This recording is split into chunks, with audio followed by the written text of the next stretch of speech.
아들 지훈이의 결혼식 전날 그의 약혼녀 아영이가 내 귓가에 속삭였다. 내일부터는 아주머니는 더 이상 이 집안의 일원이 아니에요. 우린 아주머니를 환영하지 않아요. 그 순간 내 안에 무언가가 산산조각 나는 것을 느꼈다. 마음이 찢어지는 듯 했지만 나는 집에 머물기로 결정했다. 몇 시간 뒤 그들의 결혼식이 누구도 예상치 못한 이유로 완전히 파탄날 줄은 그 당시 나는 알지 못했다. 내일부터는 아주머니는 이 집안의 과거일 뿐이에요. 이것이 아들 지훈이의 약혼녀가 결혼식 전날 밤 나에게 한 말이었다. 그 당시 다른 하객들은 뒤편에서 활기차게 담소를 나누고 있었다. 그녀의 미소는 흔들림이 없었지만 그녀의 눈은 마치 얼음처럼 차가웠다. 내가 준비해온 선물, 몇 달 동안 정성껏 만든 추억이 담긴 사진첩이 떨리는 손에서 무거운 짐처럼 축 늘어졌다. 그 순간 내 안에 무언가가 산산조각 나는 것을 느꼈다. 20년 동안 아들 지훈이를 홀로 키우며 상상할 수 있는 모든 희생을 함상할 수 있는 모든 이상을 상상할 수 있는 모든 희생을 상상할 수 있는 내 이름은 혜미다. 25년 동안 나는 지훈이에게 엄마이자 아빠였다. 남편이 우리를 버렸을 때 지훈이는 겨우 5살이었다. 잠잘 때도 놓지 못하던 봉제 공룡을 꼭 안고 있었다.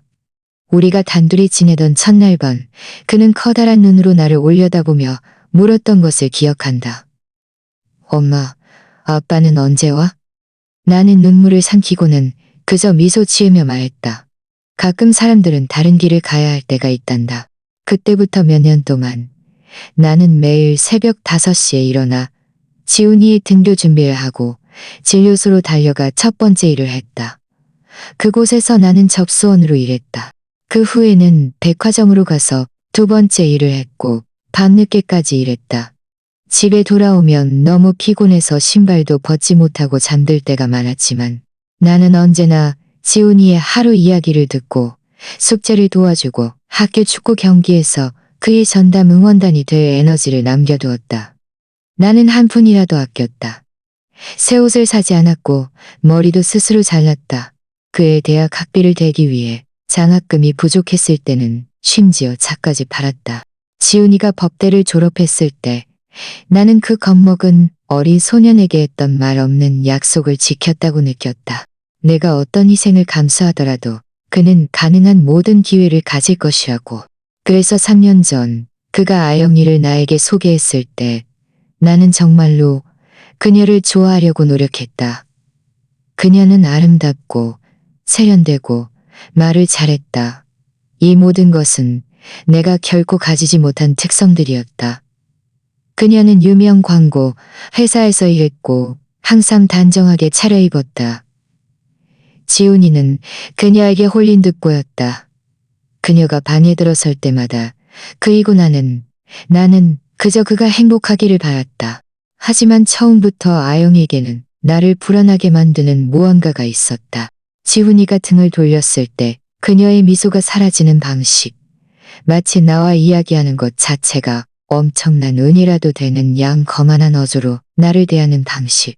가족 모임에서는 언제나 국제여행과 유명 고객들에 대해 이야기하며 모든 사람의 관심을 독차지했고 내 삶이나 지훈이의 어린 시절 이야기에 대해서는 거의 관심을 보이지 않았다. 아, 귀엽네요. 지훈이의 30번째 생일날 나는 그가 12살 때부터 늘 좋아했던 초코, 라즈베리 케이크를 준비했다. 그것은 우리의 전통이었다. 내가 케이크를 들고 파티에 도착했을 때 아영이가 살짝 굳은 미소를 지으며 내 손에서 접시를 받아 들었다.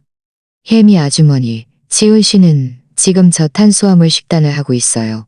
하지만 마음 써주셔서 감사해요. 그 케이크는 주번이 손대지 않은 채 놓여 있었고 지훈이는 아무것도 우리의 소박한 전통을 이해하지 못하는 거야. 그녀는 다른 세상에서 왔고 지훈이는 아무것도 모른 채 그녀가 주문한 고급 디저트를 먹고 있었다. 나는 평소처럼 상처받은 자존심을 삼켜받은 내심나는 시간이 지나면서 우리가 더 가까워지고 그녀가 나를 가족으로 받아들이길 바랐다. 그들의 약혼은 빠르게 진행되었다. 교제한 지 겨우 1년 만에 지훈이는 해변가의 고급 레스토랑에서 로맨틱한 저녁 식사 중 그녀에게 청혼했다고 들뜬 목소리로 나에게 말했다. 나는 억지로 미소를 지으며 그를 꼭 안아주었고 얼마나 기쁜지 말했지만 동시에 설명할 수 없는 상실감을 억누르려 했었다. 결혼 준비 과정에서 나는 완전히 배제되었다. 그들은 메뉴 시식에 나를 찾지 않았고 케이크 선택, 꽃집 방문 또는 다른 어떤 결정에도 나를 포함시키지 않았다. 내가 조심스럽게 도움이 필요한지 물었을 때 아영이는 혜미 아주머니 아무것도 걱정하실 필요 없어요. 저희는 최고의 전문가 팀을 고용했으니 아주머니는 그저 예쁘게 차려입고 오시기만 하면 돼요. 그렇게 결혼식 전날까지 이르렀다. 나는 마지막으로 다리를 놓으려는 노력을 하기로 결정했다. 나는 지훈이의 유치원 시절부터 법대 졸업까지의 삶이 담긴 사진과 추억으로 가득 찬 사진첩을 만들었다. 각 페이지는 사랑과 역경 극복에 대한 이야기를 담고 있었고 각 사진은 아들이 얼마나 훌륭한 사람으로 성장했는지 보여주기 위해 신중하게 선택되었다. 나는 은색 포장지로 쌓인 사진첩을 들고 리허설 저녁 식사에 도착했다. 아영이가 문 앞에서 나를 막아섰다. 부드러운 조명 아래 그녀의 하얀 드레스가 빛났다. 혜미 아주머니. 그녀가 비상적인 미소를 지으며 말했다. 오셨군요. 그럼 나는 대답하며 꾸러미를 위해 만들었단다. 이건 너희를 위해 만들었단다. 아마 오늘 밤 중요한 날이 오기 전에 함께 볼 수 있을 거야. 바로 그때 그녀가 몸을 숙였다. 그녀의 값비싼 향수가 내 공간을 침범했고 그녀는 내 마음에 영원히 각인될 그 말을 속삭였다. 내일부터는 아주머니는 이 집안의 과거일 뿐이에요. 아주머니는 지훈 씨를 키우는 본분을 다했어요. 이제 그는 제 남편이고 제 가족이에요. 아주머니는 그저 불필요한 짐일 뿐이니 더 이상 그를 따라다니며 우리를 난처하게 만들지 마세요. 나는 충격과 불신에 사로잡혔다. 내가 반응하기도 전에 그녀는 말을 이었다. 사실 아마 내일은 아주머니가 아예 나타나지 않는 게 좋을 거예요. 우리 수고를 좀 덜어주세요. 혜미 아주머니. 어차피 아무도 아주머니가 거기에 있을 거라고 기대하지 않아요. 나는 그곳을 어떻게 떠났는지, 어떻게 운전해서 집으로 돌아왔는지 기억나지 않는다. 그저 침대에 앉아 결혼식을 위해 특별히 산 파란 드레스를 응시하며 말없이 눈물이 뺨을 타고 흘러내렸던 것만 기억한다. 그날 밤 나는 결코 생각지 못했던 결정을 내렸다. 지훈이의 평생 동안 처음으로 나는 그의 곁에서 그를 지지하지 않을 것이다. 나는 그의 결혼식에 가지 않을 것이다. 그리고 이 겉보기에 최종적인 항복의 결정은 결국 아무도 준비되지 않은 파괴적인 진실의 촉매제가 되었다. 결혼식 날 아침, 하늘은 맑았고 모든 신부가 꿈꿀 완벽한 날이었다.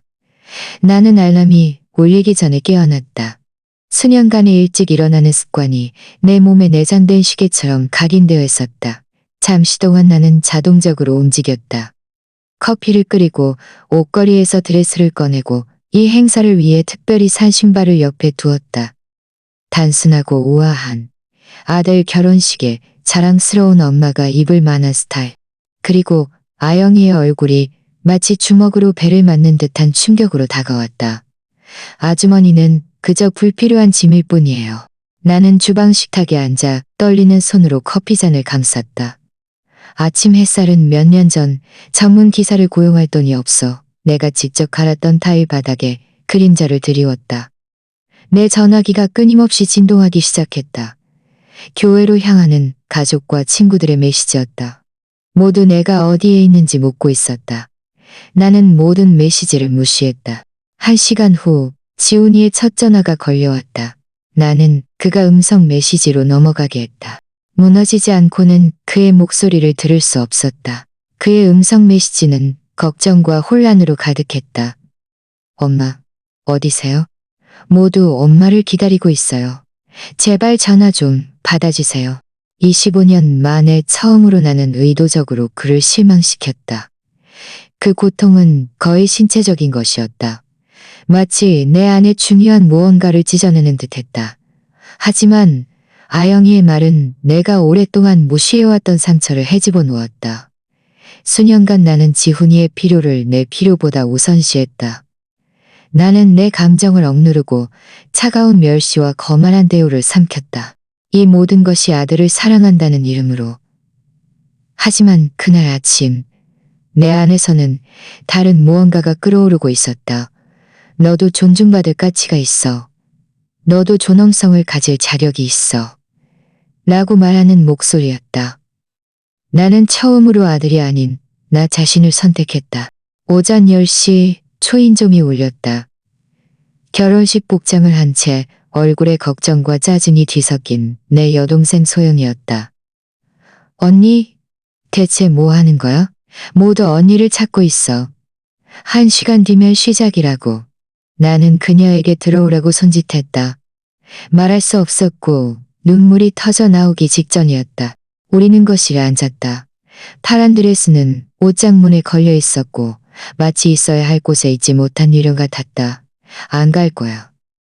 나는 마침내 그 말을 쥐어짜냈다. 소영이는 내가 화성으로 이사 가겠다고 발표한 것처럼 나를 쳐다보았다. 안 간다니? 네 외동아들 결혼식이라고. 아영이가 그랬어. 결혼식 후에는 내가 그랬어. 벌렁이가 그랬어. 결혼식 후에는 내가 그들 가족의 일원이 아니라고. 오늘 아예 나타나지 말라고 했어. 내 여동생이 오려고 했어. 눈물이 마침내 자제력을 잃고 흘러내렸다. 내가 불필요한 짐이라고 했어. 내 본분은 다 했고 이제 사라질 때라고. 소영이는 무겁게 내 옆에 앉아 내 손을 잡았다. 한참 동안 벽시계의 똑딱거리는 소리만이 침묵을 깼다. 오, 혜미 언니. 그녀가 마침내 속삭였다. 난 그 여자애가 뭔가 문제가 있다는 걸 진작부터 알고 있었어. 그 애는 자기 방식대로 그를 사랑하는 거야. 나는 지훈이의 미래에 대한 마지막 희망을 붙잡으려 변명하려 했다. 하지만 소영이는 단호하게 고개를 흔들었다. 사랑은 배척하지 않아. 사랑은 굴욕을 주지 않아. 우리가 이야기하는 동안 내 전화기는 계속 진동했다.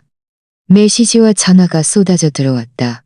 지훈이는 점점 더 절박해졌고 친구들은 혼란스러워했으며 아영이의 가족은 이상하게도 아무런 소리가 없었다. 11시 정각. 멀리 교회 종소리가 울리기 시작했다. 나는 하객들이 자리에 앉고 지훈이가 제단 앞에 초조하게 서 있으며 아영이가 교회 어딘가의 옆방에서 준비하며 내 부재에 당황하고 있을 모습을 상상했다. 이것은 지훈이 삶의 중심 역할이었던 내 이야기가 끝나는 시작. 축제와 생일에나 용납되는 먼 존재로 전락하여 항상 주변부에 머무는 것이 될 참이었다. 하지만 운명은 다른 계획을 가지고 있었다. 정오가 조금 지나 종소리가 신랑 신부의 결합을 알릴 예정이었을 때 내 전화가 다시 울렸다. 소영이었다. 내 부탁으로 다시 교회에 갔던 그녀였다. 그녀의 목소리는 너무나 떨려서 거의 알아들을 수 없었다. 혜미 언니. 그녀는 다른 사람이 들을까봐 두려운 듯 속삭였다. 결혼식이 취소됐어. 내 심장이 멎었다. 취소라니? 지훈이가 뭘 알아냈어? 세상에, 혜미 언니 너무 끔찍해. 그 애가 시작 몇 분 전에 아영이에 대한 모든 걸 알아냈어. 발밑에 바닥이 사라지는 것 같았다. 뭘 알아냈는데? 그 애가 몇 달 동안 자기 상사인 문우 씨와 바람을 피우고 있었어. 그리고 더 있어. 훨씬 더 많아. 그녀의 가족은 파산했어. 혜미 언니. 그들은 지훈이의 돈이 필요했던 거야. 그들이 그렇게 고집했던 혼전 계약서는 그의 미래 수입을 그들 가족 계좌로 이전하려는 함정이었어. 모든 조각이 맞춰지자 나는 현기증을 느꼈다. 지훈이의 미래, 월급에 대한 가끔씩의 언급, 아영이가 관계의 모든 재정적인 측면을 통제하려 했던 태도, 그리고 약혼식에서 그녀의 아버지가 내게 미스터리한 미소를 지으며 했단 말. 이제 아주머니의 고생은 끝났어요. 혜미 아주머니의. 이제 우리가 지훈 씨를 돌볼 차례예요. 그것은 사랑이 아니었다. 단 한 번도 사랑이 아니었다. 그것은 내 아들을 이용하고 그가 힘들게 이룬 모든 것, 우리가 함께 이룬 모든 것을 착취하려는 정교하게 계획된 음모였다. 지훈이는 괜찮아? 나는 그 말밖에 할 수 없었다. 내 목소리는 나 자신에게도 거의 알아들을 수 없었다. 길고 긴 침묵, 소영이의 불규칙한 숨소리만이 들렸다. 그 애는 무너졌어. 그녀가 마침내 대답했지만 목소리는 단호했다. 혜미 언니, 그 애가 사람들 앞에서 아영이를 추궁할 때 언니가 봤어야 했어. 마치 오랜 꿈에서 깨어난 것처럼 다른 사람이 됐어. 전화를 끊었을 때 나는 모든 것을 소화하려 몇 분 동안 멍하니 앉아 있었다.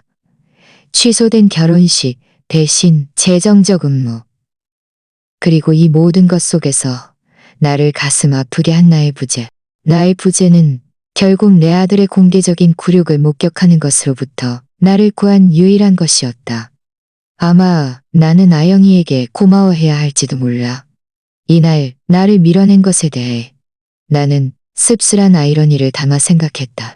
다음 몇 시간은 열병에 걸린 꿈처럼 지나갔다. 내 전화는 끊임없이 울렸고 새로운 벨소리마다 교회에서의 재앙에 대한 더 많은 세부 정보가 전해졌다. 충격받은 하객들이 떠나고 아영이의 가족은 상황을 통제하고 이야기를 꾸며내고 지훈이가 재단에서 그녀를 버렸다고 비난하려 했다. 그리고 폭풍의 중심에는 내 아들이 있었다. 나는 여전히 그와 직접 통화하지 못했다. 오후 3시경 맹렬한 노크 소리에 나는 깜짝 놀랐다. 문을 열자 지훈이가 서 있었다. 여전히 결혼식 양복을 입고 있었지만 넥타이는 풀어져 있었고 눈은 충혈되어 있었다. 그는 아무 말 없이 들어와 나를 숨막힐 듯 씻고 안았다. 엄마. 그가 내 머리카락에 속삭였다. 아세요? 내 심장이 쿵 내려앉았다. 뭘 아니, 아들아? 그 애가 어떤 사람인지에 대해 나는 그를 살며시 밀어내고 그의 눈을 바라보았다. 그 애가 나를 옆에 두지 않기를 바란다는 건 알았어. 그 애가 나를 존중하지 않는다는 것도 알았어. 하지만 지훈아, 나는 배신에 대해서도 그의 가족의 재정 계획에 대해서도 몰랐어. 그는 천천히 고개를 끄덕이며 내 말을 곱씹었다. 그 애가 엄마에게 결혼식에 오지 말라고 했죠? 그래서 안 오신 거죠? 나는 그에게 거짓말을 할 수 없었다. 나는 결코 그럴 수 없었다. 어젯밤에 그 애가 그랬어. 결혼식 후에는 내가 너희 가족의 일원이 아니라고.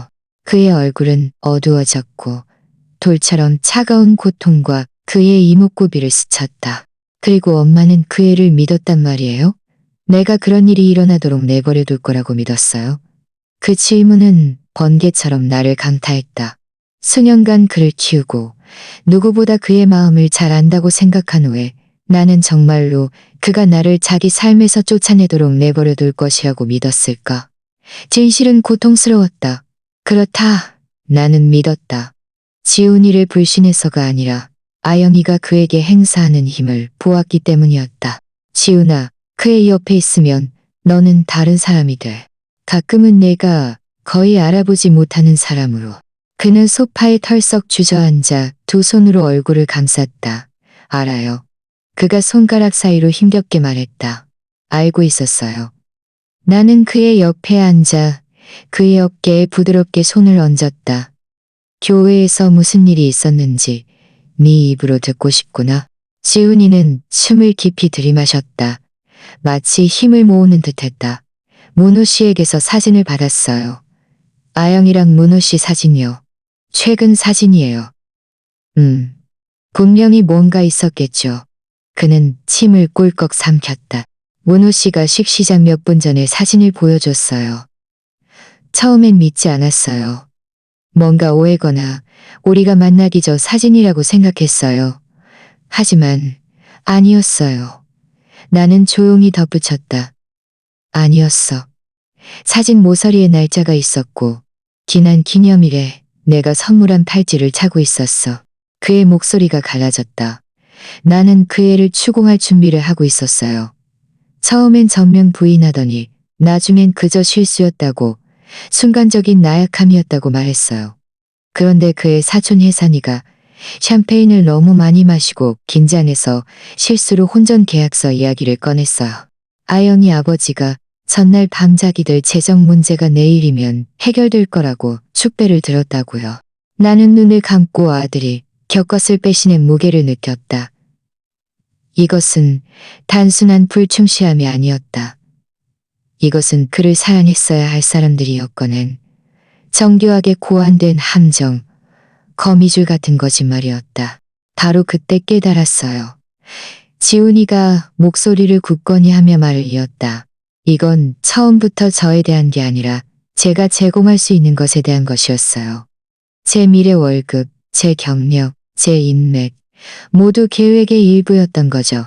그래서 어떻게 했니? 나는 답을 알면서도 물었다. 슬픈 미소가 그의 입술을 스쳤다. 저는 재단으로 걸어갔어요. 결혼을 하기 위해서가 아니라 모든 하객들에게 결혼식이 취소되었음을 알리기 위해서였어요. 아영이가 제 신뢰를 배신했고 우리 관계는 끝났다고요. 나는 그 장면을 상상했다. 항상 내성적이고 신중했던 내 아들이 200명의 하객 앞에서 자신의 고통과 실망을 드러내는 모습. 그것은 나를 말문이 막히게 할 만큼 엄청난 용기가 필요했을 것이다. 그의 가족들은 미쳐 날뛰었어요. 그가 말을 이었다. 아영이 아버지는 그 자리에서 사람들 앞에서 저를 협박했어요. 제가 누굴 건드렸는지 모를 거라고 했어요. 그의 엄마는 제가 딸에게 굴욕을 줬다고 소리 지르기 시작했고요. 그럼 아영이는, 그는 잠시 말을 멈췄다. 목소리에 고통이 가득했다. 아영이는 완전히 다른 사람이 됐어요. 모든 매력, 모든 달콤함이 사라졌어요. 저를 겁쟁이라고 욕하고 제가 과민 반응하는 거라고, 모두가 바람을 피운다고, 제가 제 인생에서 일어난 최고의 일을 망치고 있다고 말했어요. 나는 그의 손을 잡고 살짝 쥐었다. 미안하다, 아들아.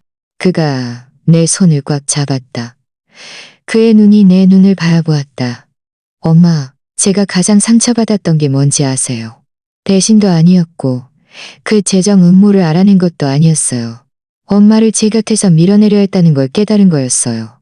엄마를 마치 아무렇게나 버릴 수 있는 물건처럼 대했어요. 그의 목소리가 막혔다. 엄마는 저를 위해 모든 걸 바쳤고 단 한 번도 저를 버린 적이 없는데, 그가 온 이후로 참고 있던 눈물이 마침내 터져 나왔다. 오, 지훈아, 오늘 내가 거기에 없었을 때 처음엔 정말 화가 났어. 내가 가장 필요로 할 때 네가 나를 버렸다고 생각했지. 하지만 이제 알겠어. 그 애가 너를 강요한 거야.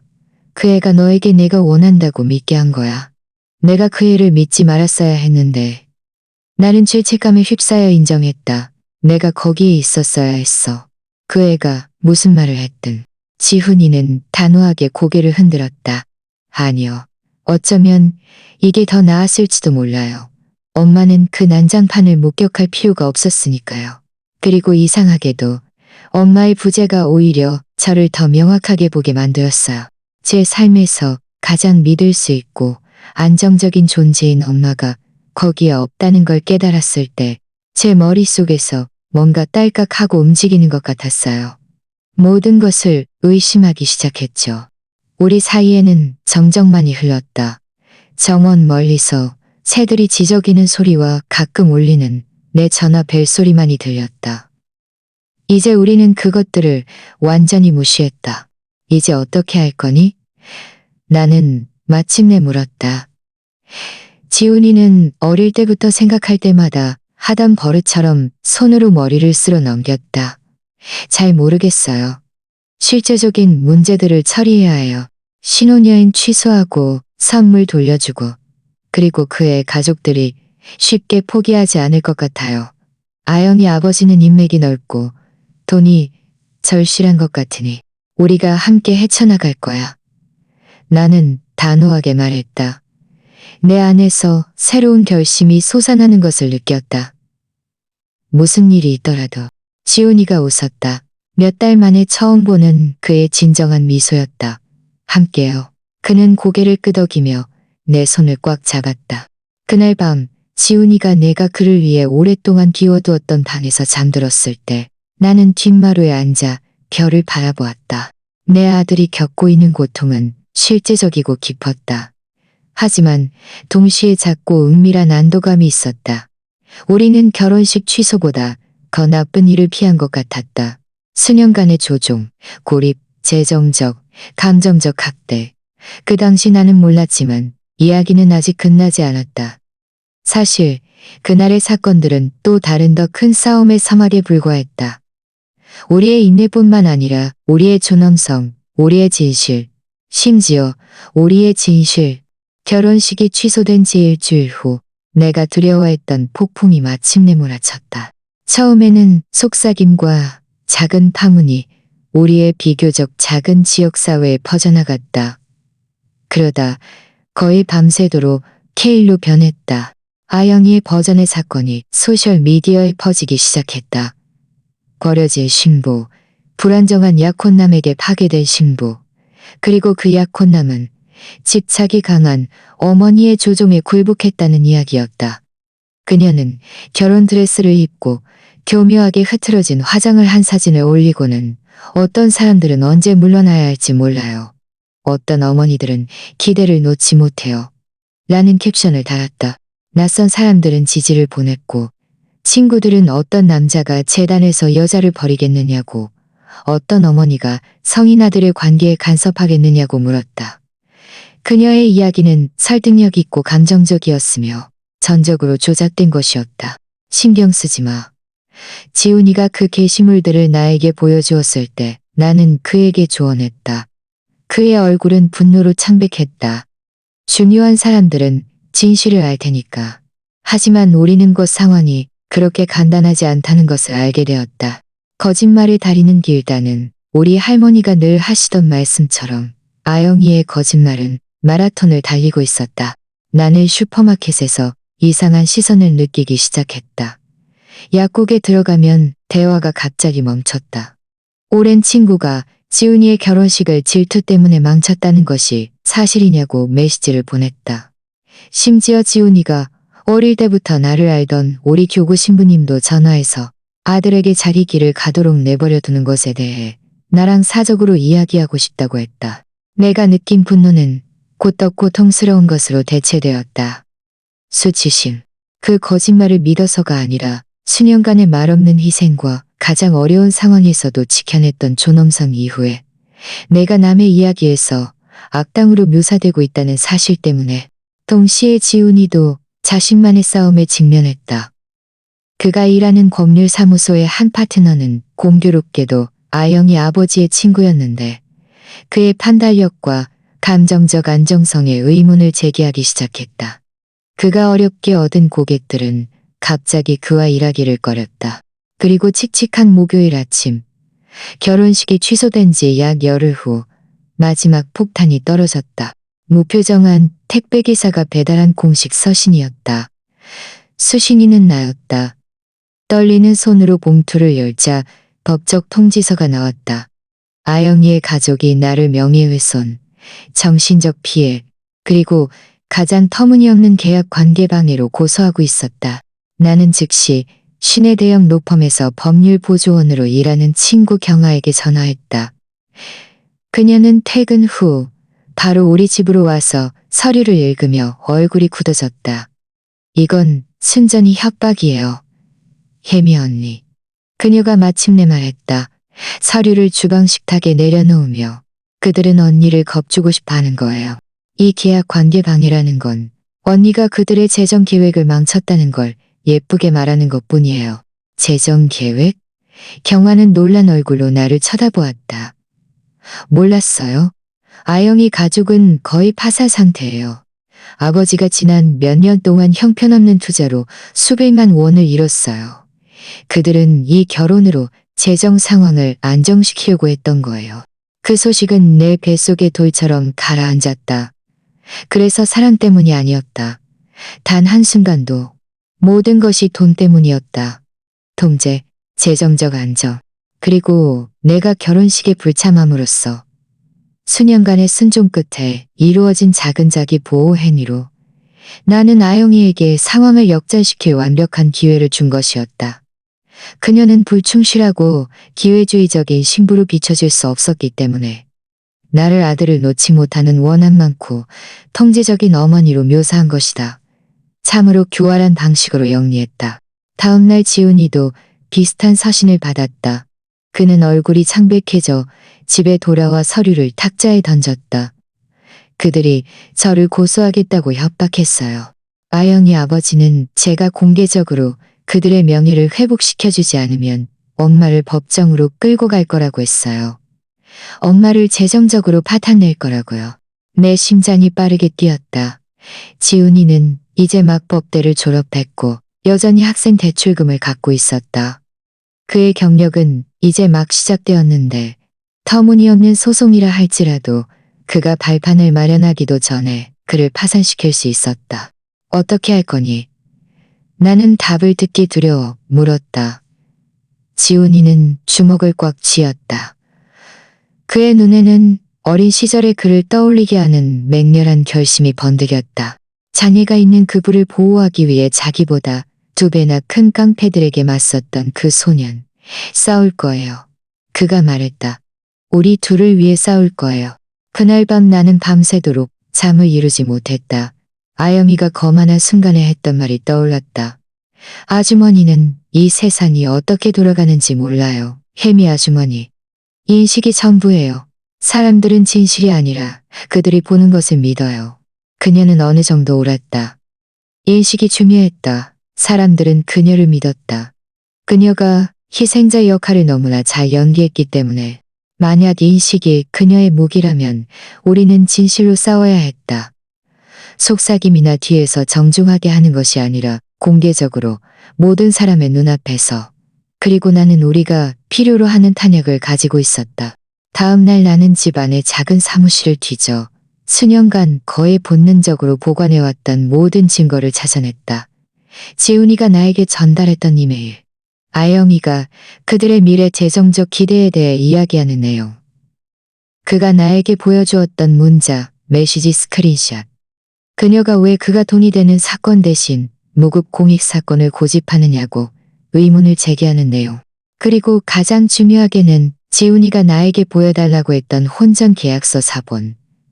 그 조항들은 노골적으로 약탈적이었고 어떤 판사라도 그 뒤에 숨겨진 의도를 볼 수 있었다. 지훈이가 퇴근하고 돌아왔을 때 나는 모든 것을 거실 탁자에 펼쳐 놓았다. 봐.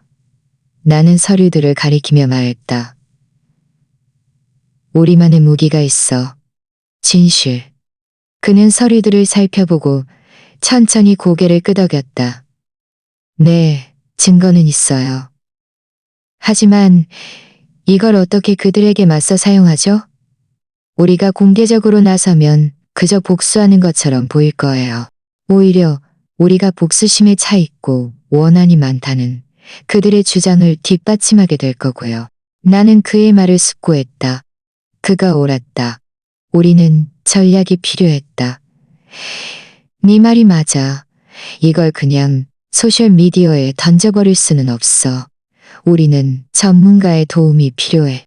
정화가 다음날 우리가 그녀에게 조언을 구했을 때 답을 주었다. 제가 아는 탐사보도 기자가 있어요. 그녀가 말했다. 김 기자님이요.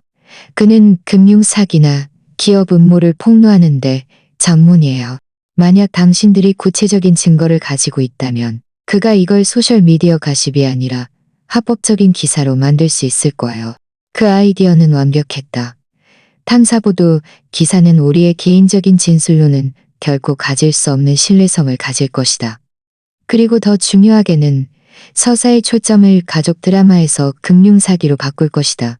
그것이 본질이었다. 김 기자는 시내의 눈에 띄지 않는 카페에서 우리를 만났다. 그는 키가 크지 않았고 회색 수염을 기르고 있었으며 우리가 하는 모든 말을 저울질하는 듯한 날카로운 눈빛을 가지고 있었다. 그는 가끔 작은 수첩에 메모를 하면서 우리의 이야기를 조용히 들었다.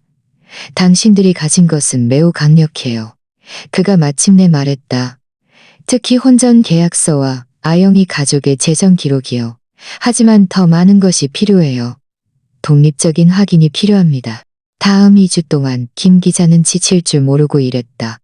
아영이 가족의 재정 기록을 조사하고 파산한 회사들의 전 직원들을 인터뷰하고 심지어 그들의 문제 계좌를 처리했던 은행 직원으로부터 익명의 진술까지 받아냈다. 동시에 아영이의 우리에 대한 공격은 더욱 격렬해졌다. 그녀는 지역 잡지와 눈물겨운 인터뷰를 했고 내가 수년간 지훈이를 어떻게 독점하고 그녀에게 반대하도록 만들었는지, 어떻게 그녀가 그의 삶에 나타나는 다른 여자를 받아들일 수 없었는지 상세히 설명했다.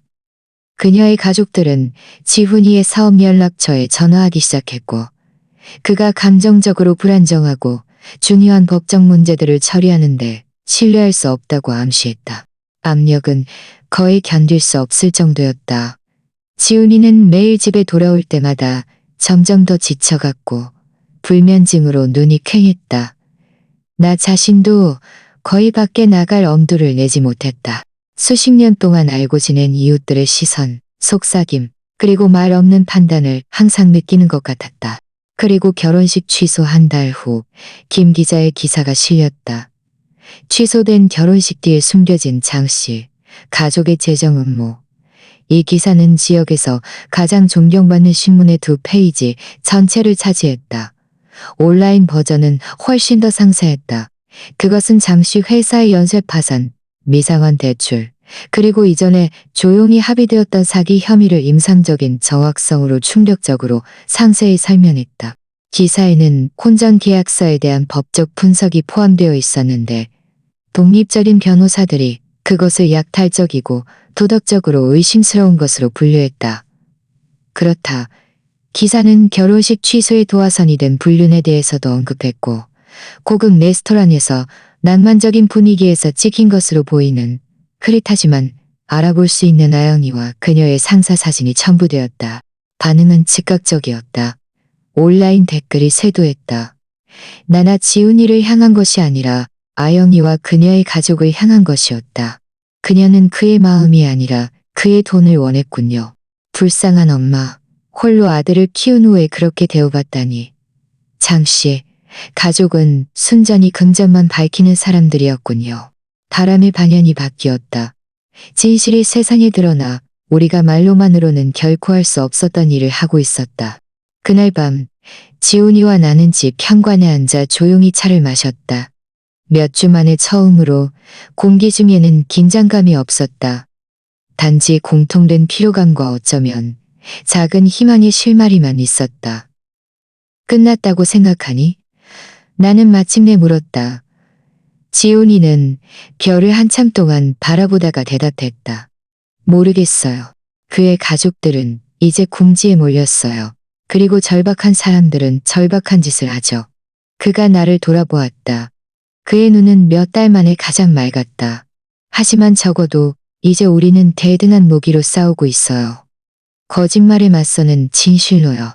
나는 그가 말하지 않은 말을 이해하며 고개를 끄덕였다. 싸움은 아직 끝나지 않았을지도 모른다. 하지만 이제 우리는 진정으로 이길 기회를 얻었다. 그리고 가장 중요하게는 우리는 서로를 가지고 있었다. 아영이가 깨뜨리려 했던 연결은 이제 그 어느 때보다 더 굳건했다. 그날 밤 우리가 조용히 현관에 앉아 있을 때 장씨 가족이 마지막 일격을 계획하고 있었다는 것을 나는 몰랐다.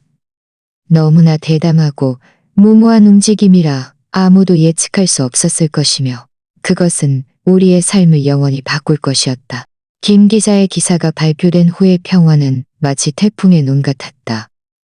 다음 혼란이 오기 전의 짧은 평화의 순간 2주 동안 지훈이와 나는 조금 안도했다. 비난의 시선은 줄어들었고 지지의 메시지가 쏟아져 들어오기 시작했다.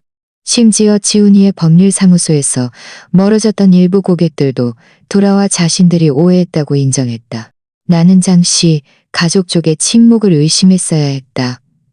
그들 같은 사람들은 폭로된 후에 조용히 사라지지 않는다. 그들은 반격한다. 보통은 결코 예상할 수 없는 방식으로. 복수는 평범한 수요일에 일어났다. 지훈이가 법정에서 사건을 변호하고 있을 때 나는 슈퍼마켓에서 장을 보고 있었다. 내 전화가 울렸다. 평소 같으면 무시했겠지만 무언가가 나를 받게 했다. 혜미 씨 되십니까? 격식 있는 남자의 목소리가 물었다. 네, 맞아요. 저는 경찰서 박 형사입니다. 진술을 위해 경찰서로 최대한 빨리 와주셔야겠습니다. 내 심장이 쿵 내려앉았다. 무슨 진술이요? 장 씨의 가족이 제초한 공갈 및 협박 혐의에 대한 진술입니다. 쇼핑백이 내 손에서 미끄러져 떨어졌고 오렌지가 슈퍼마켓 통로를 굴러다녔다. 이건 터무니없어요. 저는 한 번도 혜미 씨. 형사가 말을 끊었다. 목소리가 조금 부드러워졌다. 변호사와 함께 오시는 것을 강력히 권합니다. 나는 쇼핑한 것을 그 자리에 둔 채 충격에 빠져 집으로 운전했다. 손이 너무 떨려서 문을 거의 열 수 없었다. 집에 들어서자마자 나는 지훈이에게 전화했다. 그는 내 떨리는 목소리를 듣자마자 법정에서 바로 달려왔다. 그가 집에 도착했을 때 나는 내가 외출한 동안 경찰관이 문에 남겨둔 공식 소환장을 발견했다. 고소 내용이 상세하게 적혀 있었다. 고소장에 따르면 나는 장 씨의 가족에게 그들의 거짓 정보를 폭로하겠다고 협박했고 침묵을 지키는 대가로 상당한 금액을 요구했다는 것이었다. 이건 완전히 조작된 거예요. 지훈이가 서류를 읽으며 얼굴이 분노로 붉게 변했다. 그들이 우리가 진실을 폭로한 행위를 범죄화하려 하고 있어요. 하지만 그들이 어떻게 그런 식으로 아무 근거 없이 고발할 수 있지. 증거도 필요 없니? 지훈이는 좌절하며 손으로 머리를 쓸어 넘겼다. 수사를 시작하는 데는 반드시 필요하지 않아요. 그리고 그들은 어떤 종류의 증거라도 위조했을 가능성이 높아요. 가짜 이메일, 편집된 녹음, 고소가 처음에는 그럴듯하게 보이게 하였던 것이더니요. 이제 내 목소리는 나 자신에게도 약하게 들렸다. 이제 어떻게 되는 거니? 이제 지훈이가 단호하게 말했다. 우리는 싸울 거예요. 그리고 이번에는 우리의 명예를 위해서만이 아니라 엄마의 자유를 위해서요. 다음 날 아침 우리는 경찰서에 출두했다.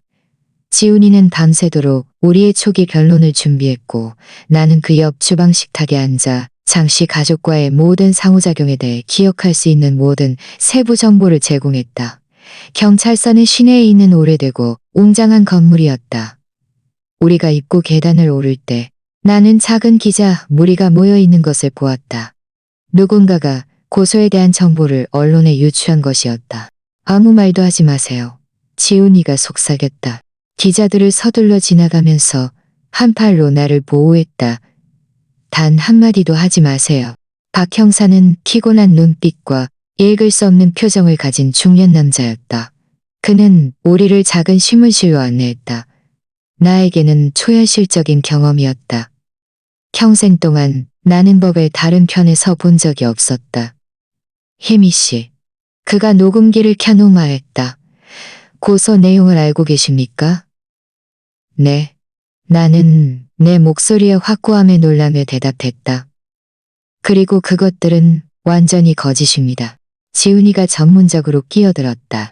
형사님, 제 어머니는 모든 혐의를 강력히 부인하신다는 점을 분명히 말씀드리고 싶습니다. 우리는 수사에 전적으로 협조할 준비가 되어 있으며 진실이 결국 밝혀질 것이라고 믿습니다. 신문은 고통스러운 2시간 동안 계속되었다.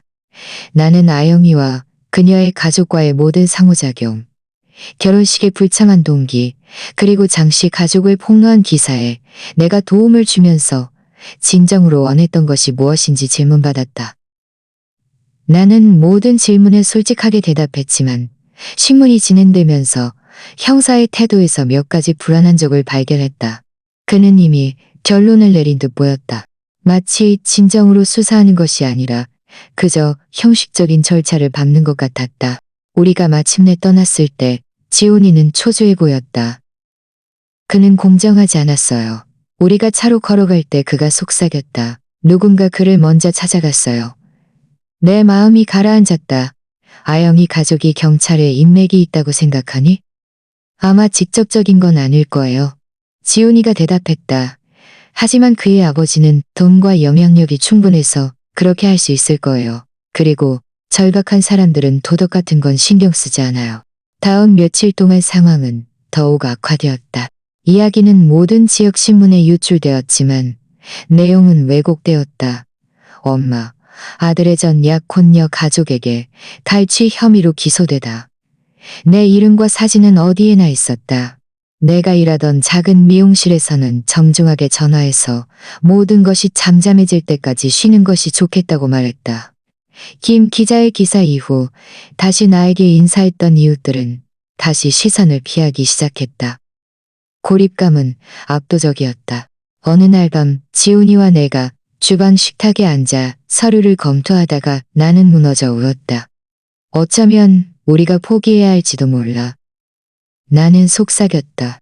어쩌면 그들이 듣고 싶어하는 말을 하고 공개적으로 진술을 처리해야 할지도 몰라. 지훈이는 서류를 내려놓고 내 손을 잡았다. 엄마, 저를 보세요. 그의 눈은 단호하고 절박했다. 그것이 바로 그들이 원하는 거예요. 우리를 무너뜨리고 진실을 의심하게 만들고 엄마가 너무 궁지에 몰려서 이 모든 것을 끝낼 어떤 합의라도 받아들이게 만드는 것이죠. 하지만 그들이 성공하면 어쩌지? 내가 하지 않은 일로 체포되면 어쩌지? 그런 일은 없을 거예요. 그가 내가 너무나도 공유하고 싶었던 확신을 가지고 단언했다. 진실은 우리 편이고 이제 우리에게는 다른 것이 있어요. 뭐가? 그의 얼굴에 미소가 번졌다. 김 기자는 이런 언론에 의한 마녀사냥 시도에 매우 분노하고 있어요. 그는 박 형사를 조사하고 있어요. 그와 잠시 가족의 연결고리를 찾기 위해서요. 그리고 경화가 그의 상사, 이 나라 최고의 형사 변호사 중 한 명을 성공적으로 설득해서 우리 사건을 무상으로 맡아주기로 했어요. 며칠 만에 처음으로 나는 희망의 불꽃을 느꼈다. 이 싸움에서 우리는 혼자가 아니었다. 다음 주의 사건은 예상치 못한 전환을 맞았다. 김 기자는 새로운 기사를 발표했다. 이번에는 내 사건의 의심스러운 수사 방식에 초점을 맞추었다. 그는 박 형사의 아들이 장시에 흔들리는 제국에서 살아남은 몇 안 되는 회사 중 한 곳에서 일하고 있다는 것을 밝혀냈다. 동시에 우리의 새로운 변호사, 이 변호사는 나에게 불리한 증거의 유효사, 이 변호사는 나에게 불리한 증거의 유효성에 의문을 제기하는 공식 청원서를 제출하고 진위 여부를 확인하기 위해 법의학적 분석을 요구했다. 이 변호사가 청원서를 제출한 지 3일 후 우리는 그에게서 전화 한 통을 받았다. 평소 침착했던 그의 목소리는 이제 흥분으로 가득했다. 검찰이 사건 기각을 고려하고 있습니다. 그가 말했다. 증거가 엄격한 심사를 견디지 못하는 것 같군요. 그들은 그렇게 명백한 혐의를 추진함으로써 자신들을 바보로 만들고 싶어 하지 않아요. 지훈이와 나는 서로를 껴안고 안도의 한숨을 쉬며 울었다. 하지만 우리의 축하는 이 변호사의 다음 메시지로 중단되었다. 하지만 한 가지 조건이 있습니다. 장씨, 가족의 합의를 제안했습니다. 만약 당신들이 김 기자의 기사를 공개적으로 철회하는 성명을 발표하고 전체 사건에 대해 비밀 유지 계약에 동의한다면 그들은 형사고소를 철회할 것입니다. 나는 지훈이를 바라보았다. 내 안에서 분노가 솟아나는 것을 느꼈다. 심지어 지금 궁지에 몰려서도 그들은 여전히 우리를 침묵시키려 하고 진실을 부인하도록 강요하려 했다. 아니요. 나는 단호하게 말했다. 내 자신의 신념의 힘에 놀라면서 나는 그들의 명예를 살리기 위해 거짓말하지 않을 거예요. 나는 진실을 부인하지 않을 거예요. 지훈이는 고개를 끄덕였다. 자랑스러운 미소가 그의 얼굴을 밝혔다. 이 변호사님, 우리 대답은 그들에게 끝까지 싸울 준비가 되어 있다고 말해주세요. 이것은 위험한 도박이었다. 우리는 기본적으로 강력하고 절박한 가족에게 더 나쁜 짓을 하도록 도전하고 있었다. 하지만 내 안에 무언가가 변했다. 며칠 전 나를 마비시켰던 두려움은 강철 같은 결심으로 대체되었다. 나는 평생을 다른 사람들의 편의를 위해 몸을 굽히고 내 존엄성을 희생하며 살아왔다. 그리고 우리의 도전이 잠시 가족에게 전달되었을 때 놀라운 일이 일어났다. 그들은 물러섰다. 2주 후 증거 불충분으로 사건이 공식적으로 기각되었다. 박 형사는 이에 충돌로 인해 사건에서 제외되었다. 그리고 가장 놀랍게도 아영이와 그녀의 가족은 거의 밤새도록 도시를 떠나 폭로된 진실로 그들의 이름과 명예가 더럽혀지지 않은 먼 곳으로 이사갔다. 폭풍은 마침내 지나갔다. 하지만 우리가 다음 몇 달 동안 알게 된 것처럼 그것은 파괴뿐만 아니라 성장을 남겼다. 삶은 우리에게 흔적을 남기는 방식이 이상하다. 어떤 경험들은 우리에게 각인되어 우리가 누구인지뿐만 아니라 세상을 보는 방식까지 바꾼다. 사건이 기각된 후 몇 달 동안 나는 이 진실을 직접 경험했다. 즉각적인 안도감은 더 복잡한 것으로 바뀌었다. 고통스러운 치유 과정과 어쩌면 가장 어려운 것은 우리의 명예가 공개적으로 회복되었음에도 불구하고 어떤 상처는 결코 완전히 아물지 않을 것이라는 것을 받아들이는 것이었다. 일부 이웃들은 여전히 거리를 두었고 어떤 우정은 결코 완전히 회복되지 않았다. 지훈이도 자신만의 도전에 직면했다. 비록 그의 법률사무소 경력은 마침내 거짓 고소의 그림자 없이 나아가고 있었지만 배신으로 인한 감정적 트라우마는 그를 조심스럽고 내성적으로 만들었다. 그는 때때로 나를 걱정하게 할 정도로 강렬하게 일에 몰두했다. 마치 순전히 노력으로 기억을 지울 수 있는 것처럼. 시간을 가져야 해. 그가 새벽 2시에도 법률 서류에 파묻혀 눈이 퀭하게 충혈되어 있는 것을 발견할 때면 나는 그에게 속삭였다. 고통을 무시한다고 사라지지 않아. 괜찮아요, 엄마.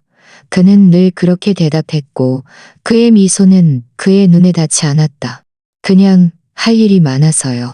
하지만 우리 사이에도 진정한 성장의 순간들이 있었다. 어느 날 밤 모든 소동이 가라앉은 지 약 6개월 후 우리는 현관에 앉아 여름 뇌우가 다가오는 것을 바라보았다. 공기는 곧 비가 올 듯 무겁게 차 있었고 멀리서 번개가 가끔 어두운 하늘을 비췄다. 뭐가 이상한지 아세요? 지훈이가 갑자기 말했고 우리의 편안한 침묵을 깼다. 지금 돌이켜보면 아영이에 대해 제가 무시했던 모든 징후들이 보여요. 그녀가 돈에 대해 이야기하는 방식, 그녀가 저를 진정으로 아끼는 사람들로부터 멀어지게 하려 했던 방식, 제가 공익사건을 언급했을 때 그녀가 반응했던 방식, 돌이켜보는 것이 항상 패턴을 보기 더 쉽지. 나는 조용히 대답했다. 하지만 그것만이 아니었어요. 그가 나를 돌아보았다. 현관의 희미한 불빛 아래 그의 눈은 진지했다. 저는 제가 왜 그 징후들을 무시했는지 알고 싶었어요. 왜 제가 그녀를 그렇게 믿고 싶어 했는지. 그래서 제가 진정으로 중요한 것들과 사람들을 기꺼이 희생하려고 했는지. 이것은 내가 수도 없이 스스로에게 물었지만 감히 소리 내어 말하지 못했던 질문이었다. 왜 내 똑똑하고 민감한 아들이 아영이 같은 사람의 마법에 그렇게 완전히 사로잡혔을까? 저는 제가 뭔가 채우려 했던 것 같아요. 그가 말을 이었다. 그의 말이 천천히 흘러나왔다. 그의 말이 천천히 흘러나왔다. 그의 말이 천천히 흘러나왔다. 마치 그가 말하면서 진실을 발견하는 것처럼. 아버지가 떠난 후에 저는 항상 제 안에 뭔가 깨진 것이 있다고 느꼈어요. 저는 그녀와 함께 있으면 저도 모르게 완전해질 수 있을 거라고 생각했어요. 내 심장이 쿵 내려앉았다. 수년간의 모든 희생은 그를 버림받는 고통으로부터 보호하기 위함이었는데 그럼에도 불구하고 그것은 들어올 길을 찾았던 것이다. 지훈아, 너는 결코 충분하지 않은 적이 없었어. 단 한 번도. 이제 알아요. 그가 말했다. 그의 얼굴에 진정한 작은 미소가 번졌다. 아이러니하게도 아영이 덕분이죠. 아영이 덕분이죠. 만약 그녀가 우리 삶에 난입해서 모든 것을 뒤집어 놓지 않았다면 저는 제가 있는 그대로 충분하다는 것을 결코 깨닫지 못했을 테고요. 그 순간 첫 무거운 빗방울이 떨어지기 시작했을 때 우리 사이에 평화가 퍼지는 것을 느꼈다. 격렬한 폭풍이 가장 필요한 변화를 가져다 줄 때도 있다는 이해. 나에게는 변화가 점진적이었지만 마찬가지로 깊었다. 수십 년 동안 거의 전적으로 어머니의 역할과 희생으로 정체성을 정의한 후에 나는 오랫동안 잊혀졌던 내 자신의 일부를 재발견하기 시작했다. 나는 다시 그림을 그리기 시작했다. 지훈이가 아기였을 때 시간과 자원 부족으로 포기했던 열정이었다. 나는 작은 수채화부터 시작해서 더 큰 캔버스로 나아갔고 색과 형태로 때로는 말로 표현할 수 없는 것들을 표현하게 했다. 지훈이가 내 완성된 그림 중 하나를 처음 보았을 때 그는 내가 임시 작업실로 개조한 작은 공간의 문간에 서서 눈을 크게 떴다. 엄마, 정말 놀라워요. 엄마가 이렇게 그림을 잘 그리는 줄 몰랐어요. 나에 대해 모르는 게 아직 많단다. 나는 장난스럽게 웃으며 대답했다. 나는 장난스럽게 웃으며 대답했다. 경화의 격려로 나는 트라우마나 큰 삶의 변화를 겪은 여성들을 위한 지원 모임에도 참여하기 시작했다. 처음에는 그저 듣기만 했다. 낯선 사람들과 내 이야기를 나누는 것에 대한 생각에 겁을 먹었다. 하지만 시간이 지나면서 나는 내 목소리를 찾았고 가장 중요하게는 극한까지 시험받고도 굳건히 버텨내는 것이 무엇을 의미하는지 이해하는 여성 공동체를 찾았다. 바로 그 모임을 통해 나는 최상담사를 만났다. 학대적인 관계 후 삶을 재건하는 사람들을 돕는데 전문의 심리학자였다. 내 이야기를 들은 후 그녀는 나에게 놀라운 제안을 했다. 혜미 씨, 당신의 경험을 다른 사람들을 돕는데 사용해 볼 생각은 없으세요?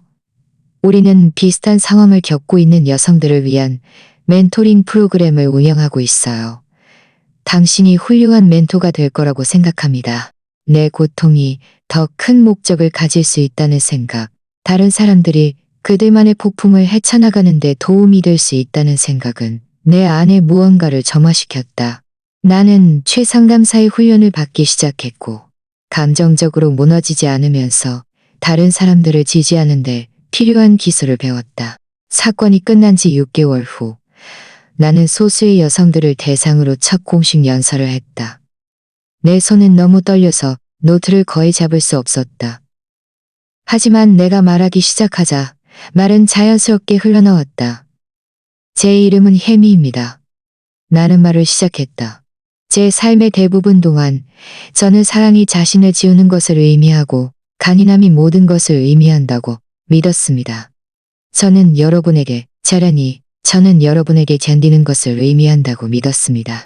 방 안의 여성들의 눈은 어떤 이들은 자신만의 고통의 명백한 흔적을 가지고 있었고 어떤 이들은 더 숨겨진 상처를 가지고 있었는데 모두 나를 응시했다. 공동의 이해를 통해 형성된 즉각적인 연결이었다.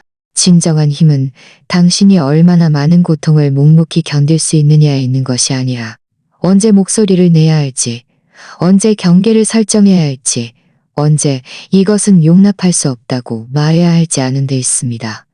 때로는 진정한 힘은 당신이 가장 필요로 할 때 도움을 구하는 데 있습니다. 내가 말하는 동안 나는 내가 그 여성들을 돕고 있을 뿐만 아니라 나 자신도 아직 배우고 있는 교훈을 공고히 하고 있다는 것을 깨달았다. 내 존엄성은 누구의 존엄성만큼이나 중요했다. 진정한 사랑은 결코 당신이 더 작아지기를 요구하지 않는다. 그리고 쉰대 이후에도 자신만의 새로운 부분을 발견할 시간은 여전히 충분하다. 지훈이는 내 연설이 끝난 후 나를 데리러 왔다. 그는 내가 가장 좋아하는 해바라기 한 다발을 들고 방 밖에서 기다리고 있었다. 더 이야기하고 싶어하고 자신들의 이야기를 나누고 싶어하는 여성들에게 둘러싸여 내가 마침내 작별 인사를 하고 나왔을 때 나는 그의 눈에서 자부심을 보았다. 어땠어요? 내가 마침내 모두에게 작별 인사를 하고 나섰을 때 그가 물었다. 환골탈태한 것 같아. 나는 솔직하게 대답했다. 수년간 느껴보지 못한 가벼움을 느끼며 그들에게도 나에게도 집으로 돌아오는 길에 우리는 미래에 대해 이야기했다. 잠시 가족과의 위기 설정기에는 결코 가질 수 없을지도 모른다고 생각했던 사치였다. 지훈이는 자신의 법률 사무소를 개업하는 것을 고려하고 있었다. 금융사기 피해자들을 돕는 데 중점을 둔다. 나는 다시 학교로 돌아가 상담 과정을 수강하여 멘토링 작업을 보완하는 것을 고려하고 있었다. 가장 놀라운 게 뭔지 아세요? 우리가 신호등에서 멈췄을 때 지훈이가 말했다. 1년 전만 해도 우리는 모두 그저 생존하고 있었을 뿐이에요. 이제 우리는 진정으로 살고 있어요. 그의 말은 우리가 겪었던 변화를 완벽하게 포착했다. 우리를 파괴했어야 할 위기는 우리가 결코 상상하지 못했던 방식으로 성장하도록 관여했던 것이다. 그날 밤 나는 작은 임시 작업실에 혼자 앉아 새로운 그림을 그리기 시작했다. 우리가 마주했던 폭풍이 아니라 그 후의 새벽을 그렸다. 따뜻한 희망과 재탄생의 색채가 지평선 위로 퍼져나갔다. 붓이 캔버스 위를 미끄러지면서 나는 우리를 여기까지 이끈 여정을 되돌아보았다. 아영이가 그 결코 열리지 않은 결혼식 전날 밤 속삭였던 잔인한 말들을 되새겼다. 내일부터는 아주머니는 이 집안은 아주머니는 그녀는 옳았다. 하지만 그녀가 상상했던 방식은 아니었다. 그녀가 예언했던 내일은 결코 오지 않았다. 대신 다른 미래가 펼쳐졌다. 그녀는 결코 예측할 수 없었고 나 자신도 감히 꿈꾸지 못했던 미래. 내가 더 이상 아들의 삶에서 불필요한 짐이 아닌 미래. 자신을 재발견한 여인의 미래. 지훈이와 나 사이의 연결이 극한까지 시험받은 후에도 손상되지 않았을 뿐만 아니라 그 어느 때보다 더 강하고 건강해진 미래. 우리가 지닌 상처가 고통의 흔적이 아니라 생존의 훈장이 된 미래. 내 눈앞의 캔버스 위에서 색채가 어우러질 때 나는 이 새로운 새벽에 깊이 감사했다. 그 자체 때문만이 아니라 우리가 그곳에 도달하기 위해 지불했던 대가 때문에 아무리 고통스러웠을지라도 그 모든 가치를 했던 대가였다. 그 첫 새벽을 그린 지 1년이 지났다. 그 그림은 이제 내 거실 벽에 눈에 띄는 곳에 걸려 있다. 어둠이 결국 빛을 발할 것임을 매일 상기시켜준다.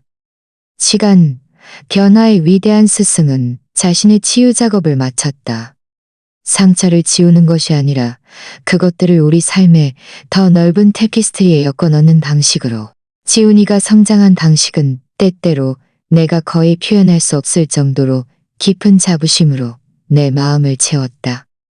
그는 실제로 자신의 법률 사무소를 개업했다.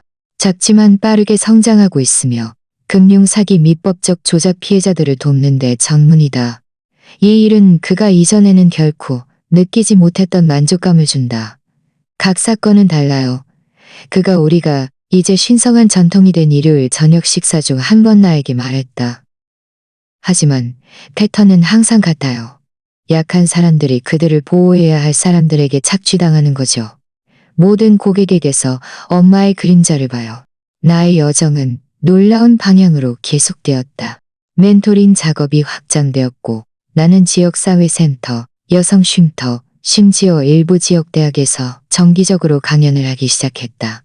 내 메시지는 내 자신의 이야기에서 관계에서의 권력 역학, 감정적 조작의 징후, 가장 친밀한 관계에서도 자기 정체성을 유지하는 것의 중요성과 같은 더 넓은 문제들을 탐구하는 것으로 발전했다.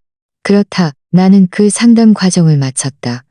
53세의 나는 다시 학생이 되어 20대 젊은이들 사이에 앉아 오직 삶의 경험만이 진정으로 깨울 수 있는 갈증으로 지식을 흡수했다.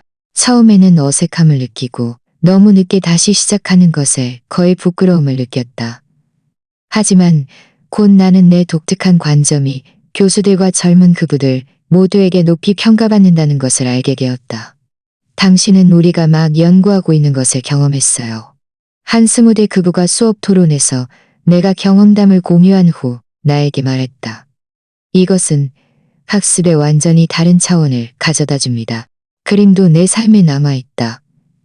말로 표현하기 부족한 날에는 사적인 피난처다. 내 작은 임시 작업실은 이제 주로 추억과 먼지 쌓인 상자를 보관하던 여분의 방을 차지할 정도로 확장되었다. 벽은 이제 캔버스에 포착된 색채와 감정의 만화경이다. 어떤 작품은 우울하고 내 여정의 가장 어두운 구석을 탐구한다. 다른 작품들은 빛과 가능성으로 폭발한다. 6개월 전 나는 완전히 놀랍게도 한 작은 지역 화랑에서 예술과 치유에 대한 그룹 전시에 내 작품 중 일부를 전시하겠다고 제안했다. 오프닝 밤은 초현실적이었다. 낯선 사람들이 내 그림 앞에 서서 내 영혼에서 쏟아져 나온 색채와 형태에서 자신만의 의미를 찾는 것을 보는 것은 지훈이는 오프닝 내내 내 곁에 있었다. 끊임없이 지지하는 존재였다. 어느 순간 나는 그가 특정 그림을 몇 분 동안 조용히 응시하고 있는 것을 발견했다. 그것은 우리 법적 소송의 가장 어두운 날들에 내가 그렸던 그림이었다.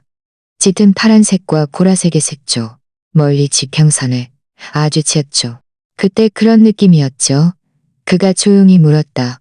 캔버스에서 눈을 떼지 않고 마치 우리가 익사 직전인데 한 가닥 희망을 붙잡으려 하는 것처럼요. 나는 고개를 끄덕였다. 그의 정확한 통찰력에 놀라면서 네, 그랬어. 그가 나를 돌아보았다. 그의 눈은 감탄과 흡사한 빛으로 반짝였다. 엄마는 제가 생각했던 것보다 훨씬 더 강했어요. 엄마 자신도 아는 것보다 더. 그 말들은 내 마음속에 남아 오래된 불안감이 다시 떠오르려 할 때마다 닻이 되어주었다. 잠시 가족과 아영이에 대해서는 그들은 거의 우리 삶에서 사라졌다. 우리는 결국 공통된 지인을 통해 그들이 다른 주로 이사 갔다는 것을 알게 되었다. 가끔씩 그들에 대한 언급이 있었다. 출장 중에 그들을 만났다는 사람 또는 아영이와 연락을 유지하는 대학 친구. 그런 일이 있을 때마다 나는 이상한 감정의 혼합을 느꼈다. 과거의 고통스러운 먼 회상, 하지만 또한 고맙게도 우리를 파괴하려 했던 사람들에 대한 마지못한 감사함. 고통 외에 다른 어지못한 감사함. 고통 외에 다른 어처럼 보였다. 하지만 사실은 그 파괴적인 폭풍이었다. 나는 아마 여전히 내 삶의 주변부에서 살고 있었을 것이고 내 가치를 전적으로 어머니의 역할로 정의했을 것이다. 지훈이는 아마 여전히 그를 진정으로 만족시키지 못했을 성공의 버전을 추구하고 있었을 것이다. 아니, 나는 그들에게 감사하지 않는다. 결코 그럴 수 없다. 하지만 나는 살아남는 과정에서 내가 된 그 여자에게 감사한다. 약 2개월 전 예상치 못한 일이 일어났다. 지훈이가 우리 일요일 저녁 식사에 손님을 데려왔다. 은서라는 환경 변호사였는데 그는 공동사건에서 그녀를 알게 되었다. 처음에는 익숙한 불안감이 가슴속에서 요동치는 것을 느꼈다. 아영이의 유령이 내 마음의 그림자 속을 맴돌며 내가 과거에 얼마나 쉽게 버려졌는지 상기시켜주려 했다. 하지만 은서는 아영이가 아니었다. 그것은 대화 시작 5분 만에 분명해졌다. 아영이가 끊임없이 자신에 대해 이야기하는 대신 은서는 질문을 던지고 답에 진정으로 관심을 보였다. 아영이가 나를 거만한 태도로 대하는 대신 은서는 나를 따뜻한 존경심으로 대했다. 그 존경심은 강요되거나 인위적인 것이 아니었다.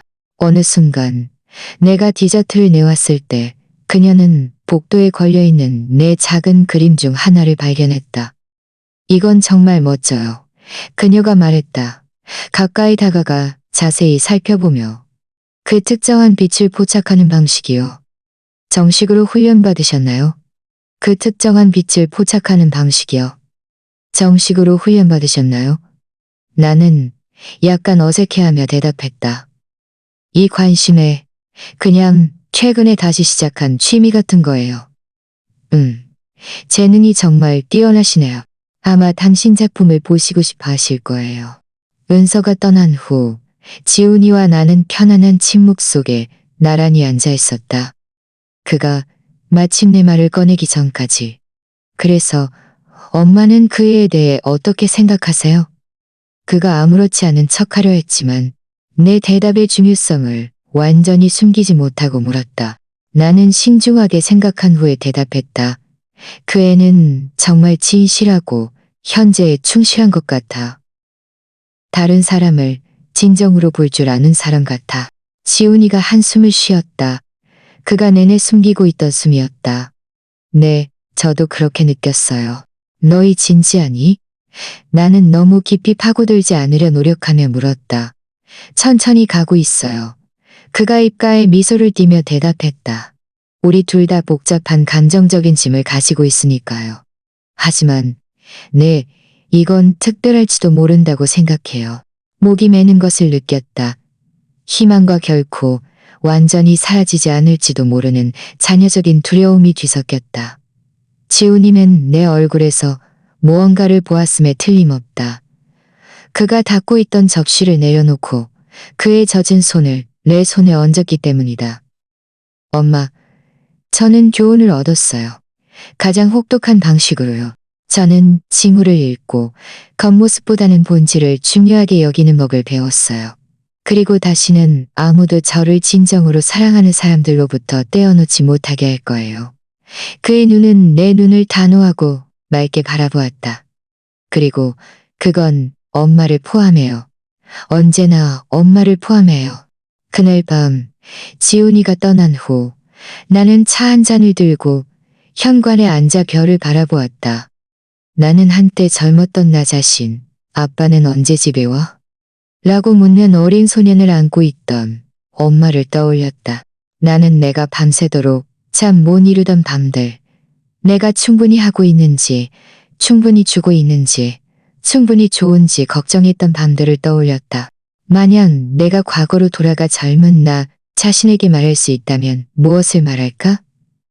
아마도 그 희생은 가치 있었지만 그 과정에서 자신을 완전히 잃어서는 안 된다고 말할 것이다. 언젠가 그의 아들은 훌륭한 사람이 될 것이다. 어려움에도 불구하고가 아니라 부분적으로는 그 어려움 때문에. 그래, 고통이 있을 것이다.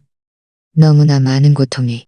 하지만 또한 모든 것을 가치 있게 만들 순수한 기쁨의 순간들도 있을 것이다. 그리고 아마도 가장 중요하게는 나는 그에게 이야기가 그들은 행복하게 살았습니다로 끝나는 것이 아니라 그리고 그들은 계속 살았고 성장했고 배웠고 때로는 넘어졌지만 항상 앞으로 나아갔고 혼자 있을 때보다 함께 있을 때 더 강해졌다로 끝난다고 말할 것이다. 지난주 나는 예상치 못한 초대를 받았다. 학대적인 관계에서 벗어나 전환기에 있는 여성들을 돕는 비영리 단체에서 연례 모금 행사의 기조연설자로 나를 초대했다. 나는 그 아이러니를 놓치지 않았다. 한때 너무나 작고 쉽게 버려졌다고 느꼈던 내가 이제 수백 명의 사람들과 내 지혜를 나누도록 초대받았다니 나는 물론 수락했다. 어젯밤 연설문을 작성하면서 나는 그 결코 열리지 않은 결혼식 전날 밤 그렇게 잔인하게 속삭여졌던 그 말들로 다시 돌아갔다. 내일부터는 아주머니는 이 집안의 과거일 뿐이에요. 아영이는 틀렸다. 하지만 내가 처음 생각했던 방식은 아니었다. 나는 과거가 아니라 진행 중인 이야기다. 아무도, 심지어 나 자신도 예측할 수 없는 장들로 여전히 펼쳐지고 있는 이야기. 이제 미래를 바라본다. 54세의 나는 예전에는 한 개만 보았던 가능성들을 본다. 나는 자신의 선택한 길에서 번성하는 아들을 본다. 어쩌면 상호 존중과 진정한 감탄에 기반한 새로운 관계를 구축하고 있는 아들을 본다. 나는 내 자신의 일이 내가 결코 상상하지 못했던 방식으로 삶에 감동을 주는 것을 본다. 나는 그려지기를 기다리는 새로운 새벽, 이야기 되기를 기다리는 이야기. 만약 누군가 나에게 우리를 거의 파괴했던 그 폭풍 속에서 어떻게 살아남았는지 묻는다면 나는 이렇게 말할 것이다. 잔인한 말들이 당신을 정의하려 할 때, 악의적인 손길이 당신을 잡고 버려질 수 있는 존재로 만들려 할 때, 당신의 진정한 정체성은 단순히 어머니나 아이들, 당신에게 강요하려는 정의보다 위대하다. 또는 당신에게 당신을 단순화하려는 다른 어떤 단일 역할이 아니라는 것을 기억하라. 누군가 당신에게 반대되는 것을 믿게 하려 할 때, 그들이 당신에게 내일부터는 당신은 더 이상 가족의 일원이 아니야. 당신의 가치는 다 소진됐어. 라고 속삭일 때 이것을 기억하라. 진정한 소속감은 결코 다른 사람의 허락에 달려있지 않다. 진정한 가족은 혼전 계약서나 재정적 이익으로 정의되지 않는다. 그리고 당신의 이야기는, 오직 당신의 이야기는, 당신의 이야기는 바로 이 진실이 우리의 가장 어두운 순간에 지훈이와 나를 구했다. 바로 이 진실이 우리를 단순히 생존자가 아니라 변혁자로 만들었다. 그리고 바로 이 진실을 나는 이제 등대처럼 지니고 다닌다. 나 자신의 길을 밝힐 뿐만 아니라 어쩌면 아직도 자신만의 빛을 찾기 위해 고군분투하는 다른 사람들의 길도 밝히기 위해서. 오늘 거울을 볼 때 나는 더 이상 모든 것을 희생한 피곤한 싱글맘을 보지 않는다. 어느 날 밤 잔인한 말로 버려진 여자를 보지 않는다. 나는 혜미를 본다. 완전하고 복잡하며 여전히 진화하고 있는 삶의 대부분을 다른 사람들을 돌보는데 보낸 후에 마침내 자신도 돌보는 법을 배운 여자. 그리고 그것은 아마도 모든 승리 중 가장 달콤한 승리일 것이다. 이제 이 이야기가 마음에 드셨다면 화면에 나타나는 다음 영상을 클릭해주세요. 그곳에는 당신이 결코 본 적 없는 배신과 전환의 이야기가 있습니다.